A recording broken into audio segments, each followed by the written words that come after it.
So guys, the Nigerian police is at it again. I mean, the Nigerian police has struck again.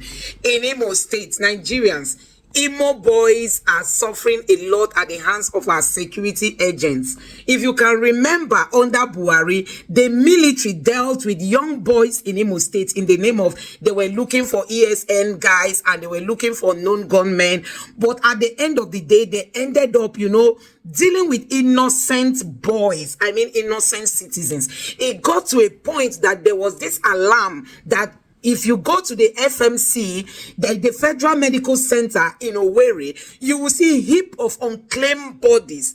I mean, young boys who came out, who were just innocent citizens, but their lives were taken away and their parents never knew that they've all gone. Their bodies were just lying there at the hospital without anybody coming for it. I want to tell you that this trend has continued. Many Imolites have lost their lives under the leadership of Hope Uzodinma. This time around, the police is still at it. The police is still at it. I mean, if you're a young guy living in Imo State, your life is at risk. Honestly, your life is at risk. I want you to take a look at this video just for you to know that the Imolites are going through a lot, and that is why people are migrating from the southeast. When you come to Lagos, they ask you to go back to your state, and you go to your state, your governors cannot even protect you. The governors, they've watched the lives of our young people being taken away by security agents, and nobody can speak, nobody can talk, nobody can defend the people. Nobody. Look at Mr. Carlo, the deputy speaker, coming out to say that the APC is going to take over Abia State, that they are going to reward Tinubu for what he has been doing. This man has never come to the defense of the Imolites. He has never come to the defense of the Igbos. He has never shown that he's a patriotic Igbo man. And this time around, he's only thinking of how he wants to rig election in favor of, the APC. So guys, the people in Imo State, under the leadership of Hope Uzodinma, have been going through a lot since Hope Uzodinma came into office during his first tenure. I mean, Imo State has been on fire. Imo State has gone through a lot, Nigerians. It is time to speak up. Don't let these things continue. Please just watch this video to see what is still happening in Imo State, even under the Tinubu's administration. The same thing has happened. Even the terrorized areas in the north are not experiencing this level of intimidation being experienced in Imo State. Imo State is known for education. When you go there, there are many schools in Imo State. There are many young boys, young girls, both in the day and in the night. But guess what? It is now a place where you walk in fear under Hope Uzodinma's leadership. Take a look at what the police has done again in Imo State, and let me know your thoughts in the comment section below. Who will come to the rescue of Ndebo? Take a look. Adam, a very quick one.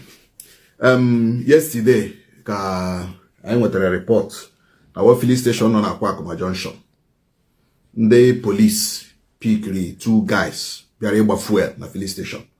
The police don't have their able fuel. Then the 2 guys look on machine. Abo, biakwe biagba fuel. Ndoka da kwa ha. So police are na agba fuel. Those boys are about takwano ebi agbara fuel. Before you know it, the police are ritual. Hey you, come now. Umokrobi are even embarrassed. Bring your phone, bring your hand. Nana have phone. Before you know it, because she bring a handcuff. Kega umokrobi abo biare agba fuel. Kega handcuff naka tige ha na boot moto. Move. Now, Kwakuma Junction here ki hammer. Now, Kwakuma Junction here ki hammer yesterday. And this thing has been happening in Imo State. Police officers keep picking young men at random. Ogu for the Honda epically. Families are not their children are parents are not hacho. Families are not. The thing had all the too much upon the fact that Nanda on the Karahi and the joint tax force that he lost. The operation flush and search.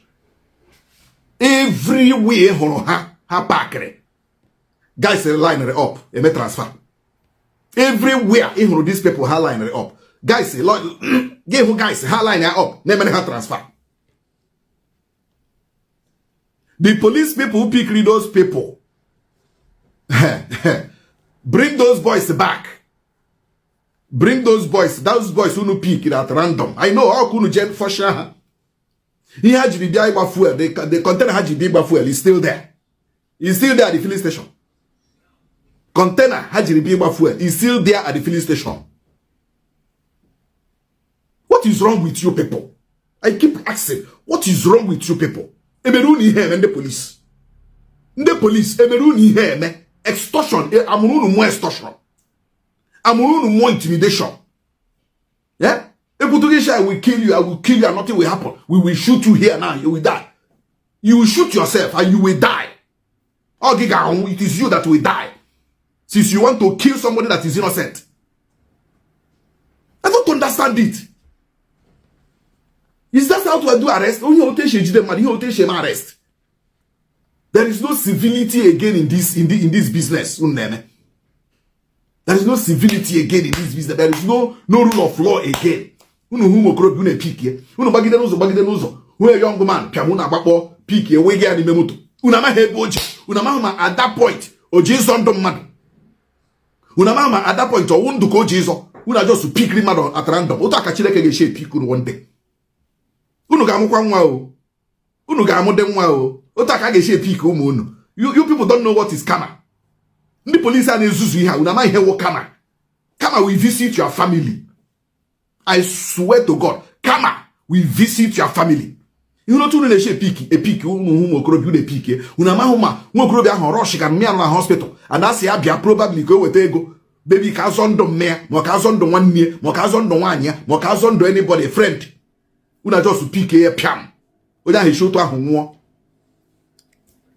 God will pick you people at random. As you are picking innocent youths of Imo State at random. Heavenly Father that I serve will pick you people at random. And don't pick you no agayo. Keep picking guys. No, keep extorting them. Chileke ge make extort. And the extortion chileke ge make e ga afuta nimi. Una ma ihe wo kama. You guys don't know what is karma.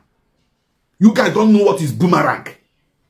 You guys don't know what is natural justice. Unamaya.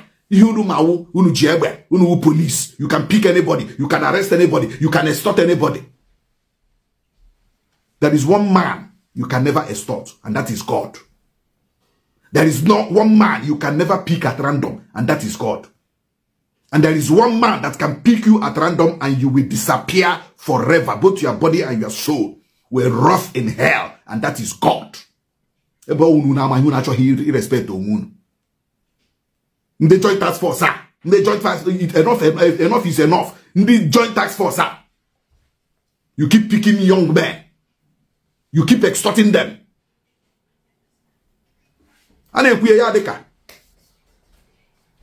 What is coming for you is natural justice.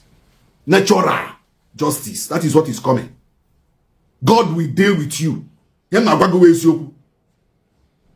cannot do this job. My father was a police officer. Gentle police officer. Gentleman of a police officer that never took bribe. I can swear because I know my father. But you are training your children with ego bribe. And you think karma will not come. You think natural justice will not be served. It is coming. Just get ready. Nda pick Roma aka na akwa Akuma Junction filling station here. Bring them back. Bring those boys back. Kahabia were kan hajibi fuel. Bring them back. Kahabia were kan hajibi fuel. This is how you people pick people at random. Nde fure fuefu. Ndana ho nde ahụ alotazi ha dizi akikra. You keep doing this thing and you think you are God. Kaina ga nubi kajinaka. So guys, you have seen it for yourself. These are daily occurrences happening every day, especially in Imo State. These are things people have got to go through, not just the checkpoints of the military and the police in Igbo land, not just the level of extortion. I mean extortion, despite the hardship that people are going through today. These security agents, they've mounted their checkpoints across everywhere in Igbo land. Igbo land that does not experience the presence of the federal government. Igbo land that does not know if the federal government is embarking on any project or not. Igbo land that does not know if there are people who are working with the federal government or not. Yet we have more of the security agents in Igbo land mounting, their checkpoints all the places, extorting the Igbo people because they feel they are the ones that have money. In the north, despite the terrorism, despite all the terror, actions and banditry everywhere, you can't see those checkpoints in the north. They will not allow it. But come to Igbo land, everywhere the military has taken over, the police has taken over, and still the people, the innocent citizens, their lives are not secured.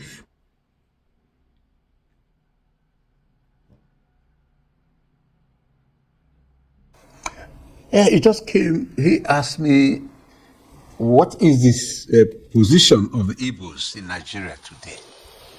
And I tried to answer that question. Some people have quarreled with the word the Igbos created Lagos and so on and so forth. I think that was taking the thing out of context. What nobody can deny as a fact is that the Igbos have contributed immensely in the development of Lagos, Abuja, Kano, Kaduna, Port Harcourt, and many other cities.